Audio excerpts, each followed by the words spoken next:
1498 એ 1516 સુધી મેળતામાં હતી. 1515માં દુદાજીનું અવસાન થયું અને 1516માં મીરાનું લગ્ન થયું. હવે આઘાત ન પામશો. જે એમ કે વર તો વિઠ્ઠલ વર, અન્ય સૌ અવર, તો જો વિઠ્ઠલ વર હતો તો પછી અવર ક્યાંથી આવ્યો? આ ભોજ.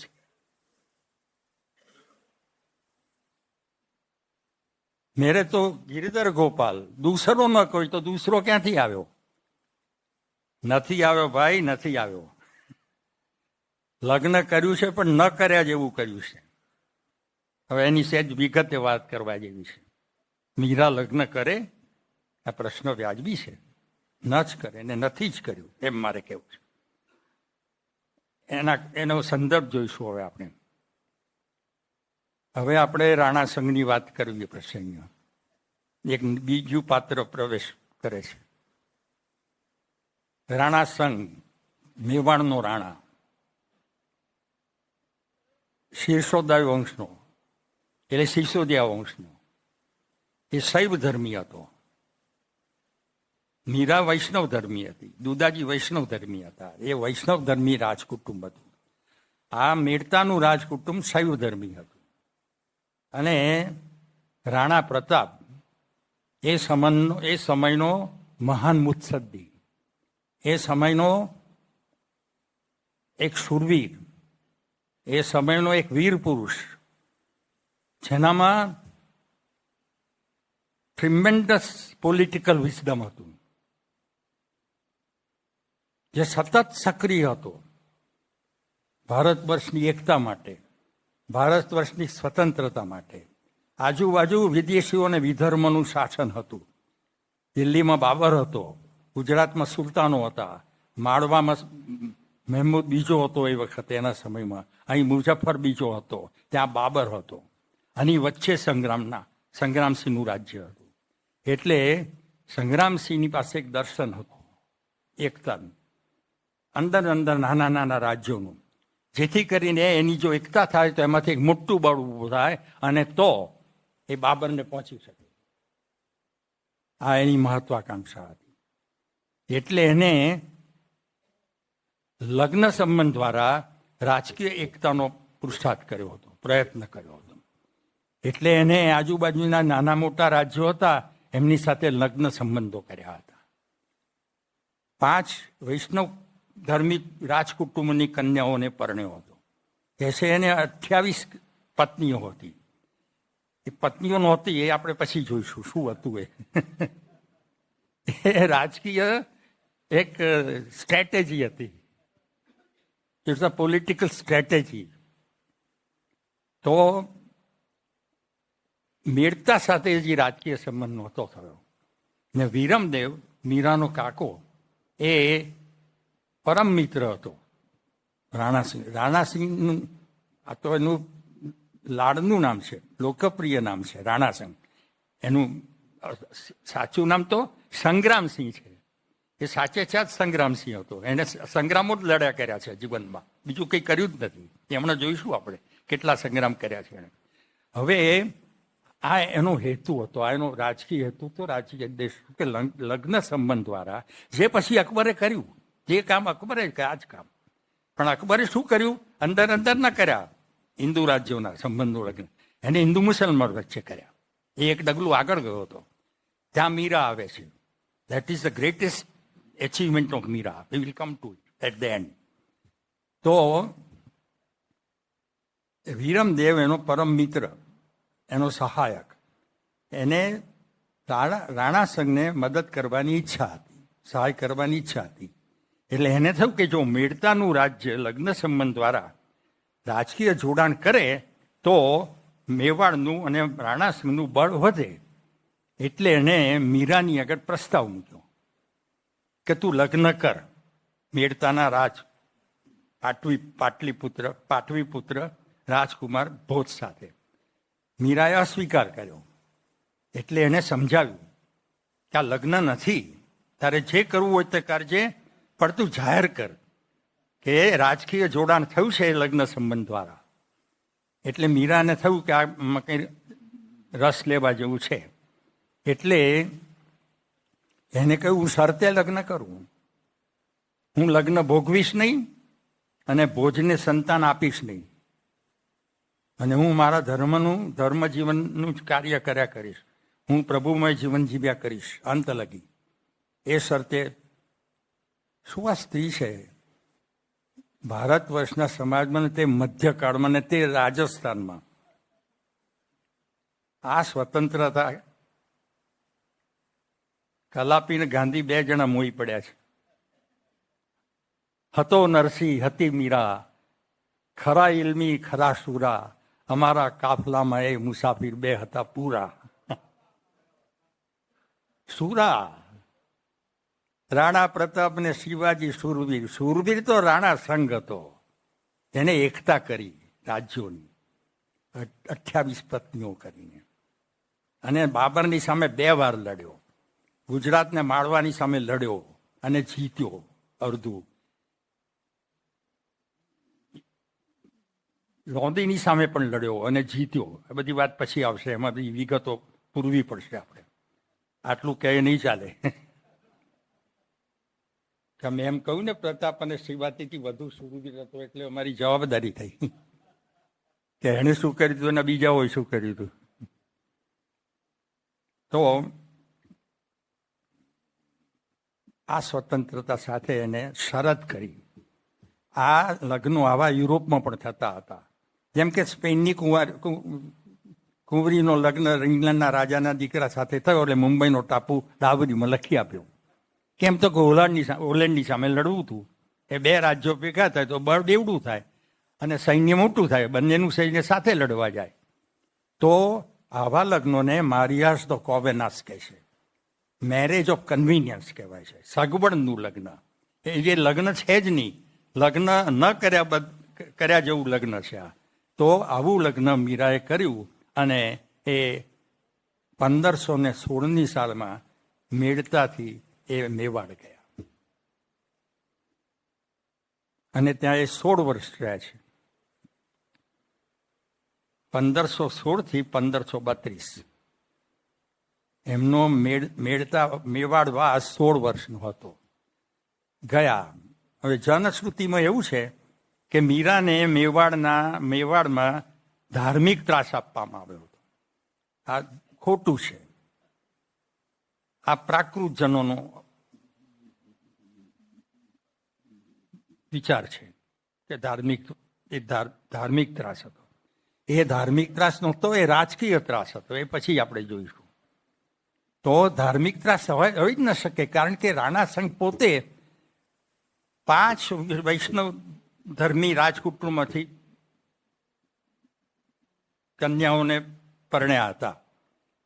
એમાંથી કોઈને ત્રાસ નહોતો આપ્યો ધાર્મિક. તો મીરાને શા માટે આપે રાણીવાસમાં અન્ય રાણીઓ? પહેલા એમને મીરાને લગ્ન કરવાનો પ્રયત્ન કર્યો, આ સાદું લગ્ન, સામાન્ય લગ્ન જે બીજાઓ કરે છે એવું. મીરાએ એનો સ્વીકાર નહોતો કર્યો. પણ આ બધી રાણીઓને રાણીવાસમાં ખબર હતી કે મીરા મહારાણી થઈ શકી હોત, પણ એને ત્યાગ કર્યો છે. એથી એ લોકો એ રાણીઓ એટલી બધી અભિભૂત હતી કે એને ત્રાસ આપે જ નહીં. આ જે ત્રાસ હતો ને એ પછી રાણાઓએ આપ્યો છે. ઝેરકા પ્યાલા રાણાને ભેજા. આ મીરાનું પદ નથી, આ નકલી પદ છે. હા, મીરા કોઈ દિવસ રાણાને સંબોધન કરીને પદ લખે જ નહીં. He did not deserve it. મેરે તો ગિરધર ગોપાલ, દૂસરો નંદ હોય, એ તો દૂસરાનું નામ ક્યાંથી આવે એના પદોમાં? તો બીજી રાણીઓ એનાથી પ્રસન્ન હતી, એનાથી અભિભૂત હતી, એટલે ત્રાસ આપે જ નહીં. રાણા સંઘનો એને ઉપકાર કર્યો હતો લગ્ન સ્વીકારીને, એટલે રાણા સંઘ તો એને માટે એને બહુ જ આદર હતો મીરાને માટે. બીજું, રાણા સંઘની માતા એ સૌરાષ્ટ્રની ઝાલી રાણી, એ કુંભને પણ નહીં હતી રાણા સંઘના પિતાને. અને રાણીવાસમાં રતનબાઈ એનું વર્ચસ્વ હતું. અને મીરાએ જ્યારે લગ્ન કર્યું ત્યારે કૃષ્ણની મૂર્તિ પાસે લઈને બેઠી હતી. એને મન તો એને લગ્ન કૃષ્ણ સાથે જ લગ્ન કર્યું હતું. ભલે બાજુમાં બેઠો હતો, વચ્ચે કૃષ્ણની મૂર્તિ હતી. Between Bhoj and her there was Krishna. You can understand what it means symbolically. અને બીજું, રૈદાસ એ રતનબાઈના ગુરુ હતા, અને રતનબાઈએ એ કૃષ્ણની મૂર્તિ રૈદાસને આપી હતી, જે જનશ્રુતિ પ્રમાણે રૈદાસે મીરાને આપી હતી. અને એ મૂર્તિ લઈને બેઠી હતી, જે રતનબાઈ જોઈ ગઈ હતી લગ્ન સમયે. એટલે રતનબાઈના મીરા ઉપર રાણી વશમાં 4 હાથ હતા. હવે એમાં ત્રાસ ક્યાંથી આવ્યો ધાર્મિક? એટલે આ જનશ્રુતિમાં આવું છે. જનશ્રુતિમાં આવું બધું ઘણું ગરબડ ગોટાળ્યું છે, પણ છતાં આપણે એનો આદર કરવાનો કે ક્યારેક ક્યાંક એમાં ઇતિહાસ છુપાયેલો હોય, શક્ય છે. તો આપણે એનો આદર કરવો, એની પહેલાં નોંધ લેવી, ને પછી એ પ્રમાણે ન હોય તો આપણે જેવું હોય એવું પછી એના સ્થાને સ્થાપવાનું. તો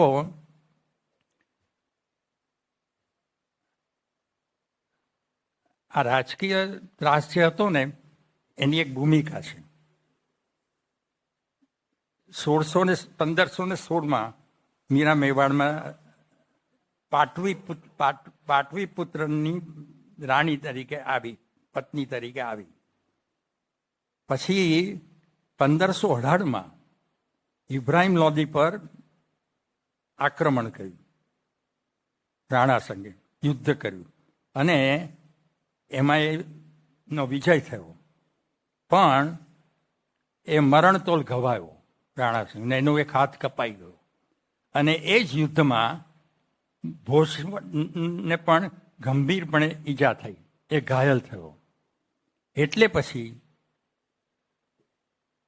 રાણા સંઘ ન હોય, એનું અવસાન થાય, પછી મેવાડનો વારસ કોણ? ટૂંક સમયમાં જો ભોજનું અવસાન થાય તો પછી કોણ વારસ? એટલે વારસા યુદ્ધનો આરંભ થયો. અહીં મૂળ છે મીરાના ત્રાસનો, આ રાજકીય ઘટનાઓમાં. એટલે 2 કુટુંબો હતા.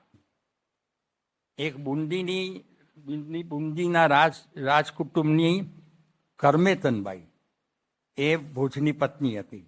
એના 3 સંતાનો હતા, 3 દીકરા હતા. એક ભોજ, જે પાટવી પુત્ર હતો, બીજો વિક્રમાદિત્ય, અને સૌથી નાનો ઉદયસિંહ.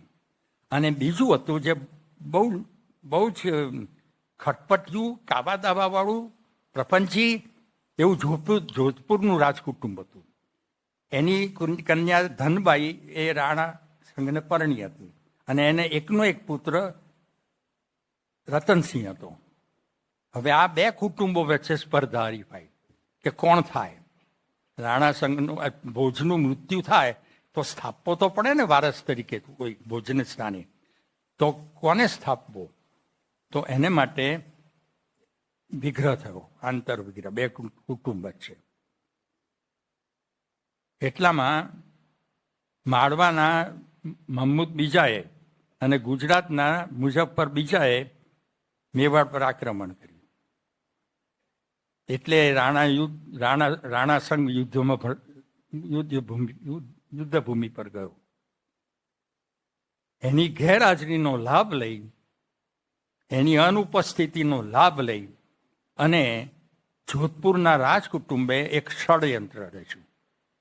બધા જાગીરદારોને પોતાના પક્ષે લઈ લીધા, અને એવું ષડયંત્ર રચ્યું કે જ્યારે યુદ્ધમાંથી રાણા સંઘ પાછા આવે ત્યારે એમને પદભ્રષ્ટ જાહેર કરવા, આ જાગીરદારોના સહકારથી.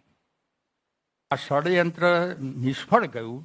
એ મીરાને કારણે ગયું હતું. મીરાએ સંદેશો મોકલવા માટે ગયું હતું, અને એ ષડયંત્ર નિષ્ફળ ગયું. પણ આ સતત હેરાન કર્યા કરે જોધપુરનું રાજકુટુંબ, તો શું થાય? મારું રાજ્ય હું શાંતિથી ન ચલાવી શકું. એટલે રાણા સંઘને જોધપુરના રાજકુટુંબ સાથે સમાધાન કરવું પડ્યું હતું કે મારું અવસાન થાય પછી જોધપુરની ધનબાઈનો પુત્ર રતનસિંહ એ રાણો થાય. આવું એને સમાધાન કરવું પડ્યું. બહુ ચતુર માણસ હતો. રાજ્ય તો બચવું જોઈએ ને ગમે તેમ કહીને, નહીં તો અરાજકતા થાય તો ચારે બાજુ તો હતા જ બધા વિદેશીઓ ને વિધર્મીઓ ફાડી ખાય. એટલે અને આ જ સમયમાં જોધપુરના રાજકુટુંબે મેળતા ઉપર આક્રમણ કર્યું હતું અને વિરમદેવને મીરાના કાકાને દેશ વટો આપ્યો હતો અને મેળતાનું રાજ છીનવી લીધું હતું. પણ મીરાએ બાબરની સહાયથી બાબરની પાસેથી આર્થિક સહાય મેળવી અને વિરમદેવને રકમ અપાવી હતી મોટી, અને એની મદદથી વિરમદેવે મેળતાનું રાજ પાછું મેળવ્યું હતું. અને એથી કરીને આ જે મહત્વાકાંક્ષા હતી મેળતા પર રાજ કરવાની જોધપુરની, એ નિષ્ફળ ગયું. એટલે બે નિષ્ફળતાઓ થઈ. એક તો ષડયંત્રને નિષ્ફળ ગયું ને બીજું આ મેળતા પરનું શાસન કરવાનું સ્વપ્ન નિષ્ફળ ગયું. હવે મીરાને માફ કરે, જોધપુરનું કુટુંબ માફ કરે. હવે રતનસિંહ માફ કરે મીરાને? હાડો હાડ ધિક્કાર હતો મીરા પ્રત્યે જોધપુરના રાજકુટુંબને. ભય હતો, શંકા હતી, આ તેજસ્વી વ્યક્તિ છે, આ નડશે, હું મારા પ્રપંચો નહીં ચલાવી શકું, હું ખટપટો નહીં કરી શકું, હું આગુ પાછું નહીં કરી શકું આ વ્યક્તિ હોય તો. માટે આ મીરાના જીવનનો અંત લાવવો જોઈએ. એટલે આરંભમાં તો રતનસિંહે એને રાજપ્રાસાદમાંથી દૂર કરી,